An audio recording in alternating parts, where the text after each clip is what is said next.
আজি বনাম কচুৰ লগত মাছৰ আঞ্জা। এয়া বিলাহী কেইটা দিম,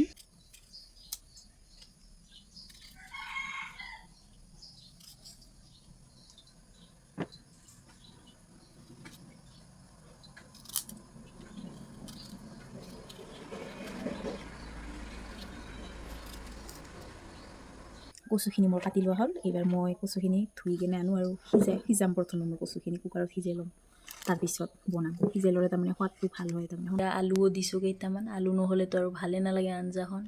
কেইটামান আলু দিলোঁ।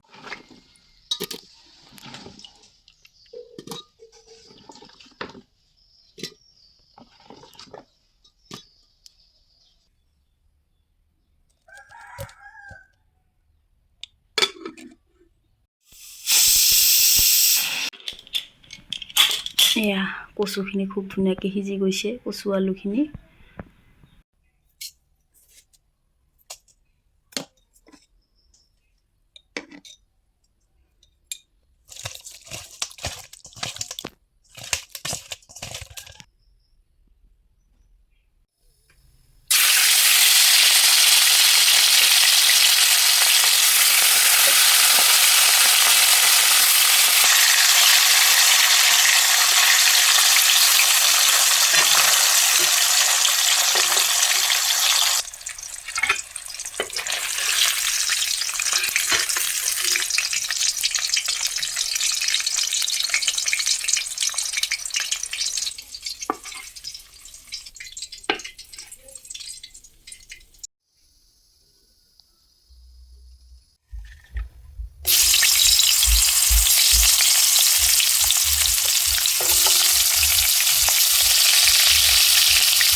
পিঁয়াজ আৰু জলকীয়াখিনি ভাজি ল'ম।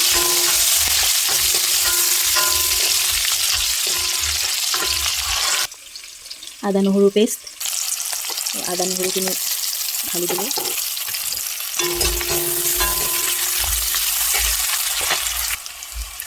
আৰু এয়া বিলাহীখিনি দি দিলোঁ।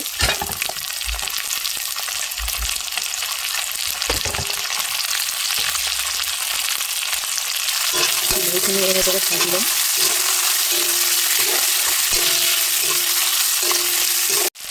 হালধি, নিমখ,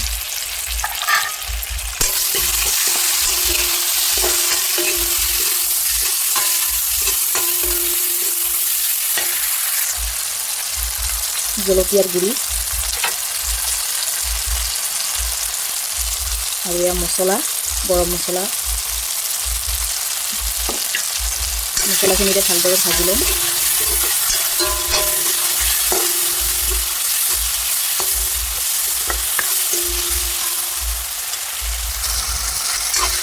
বিলাহীখিনি দেখিছেনে ভালদৰে গলি গৈছে পিঁয়াজৰ লগত।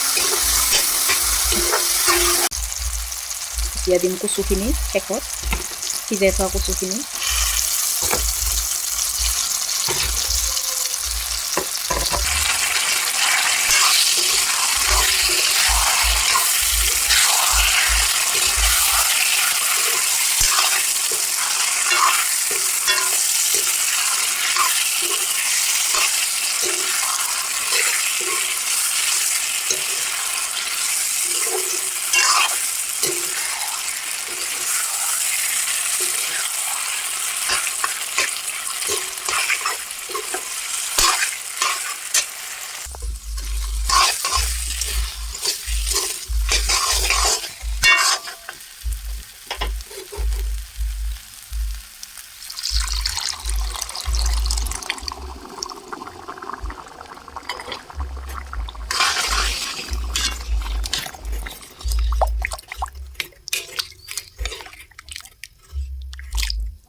এনেদৰে কচুৰ আঞ্জাখন বনালে খুব ধুনীয়া লাগে, খাই কেনে সোৱাদ লাগে।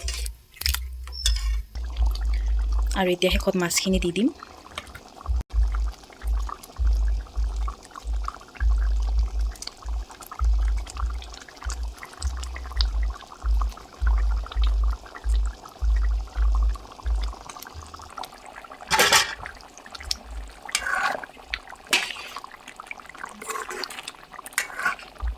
এয়া শেষত নৰসিংহৰ পাত কেইটামান দি দিলোঁ, যাতে আঞ্জাখন অকণমান কিবা এটা সুগন্ধ হয়। নৰসিংহ পাতৰ গোন্ধ মোক খুব ভাল লাগে, নৰসিংহৰ পাতৰ গোন্ধ।